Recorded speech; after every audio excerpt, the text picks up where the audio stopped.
আর সেই মামলার উদ্দেশ্য ছিল এবারে সংগ্রাম আমাদের মুক্তির সংগ্রাম, এবারে সংগ্রাম স্বাধীনতার সংগ্রাম।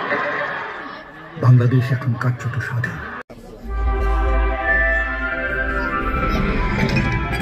বেশিরভাগ মানুষের কাছে বরফ মানে কোমল পানীয়তে যা থাকে, অনেকের কাছে তুষার কিংবা বরফ নিতান্তই শীতকালীন বিরক্তিকর এক অভিজ্ঞতা। প্রকৃতির দারুণ সব মুগ্ধকর দৃশ্য বরফে তৈরি। এই যে যেমন এই অসম্ভব সুন্দর ধূমকেতুটি দেখা গিয়েছিল 2007-এ। আর শনির বলয়ের দিকে যদি তাকান, দেখবেন পানি জমে বরফ হয়ে গেছে, যে আমাদের জলবায়ুগত তাপমাত্রা পরিবর্তনের প্রধান বিবর্ধক একেবারে।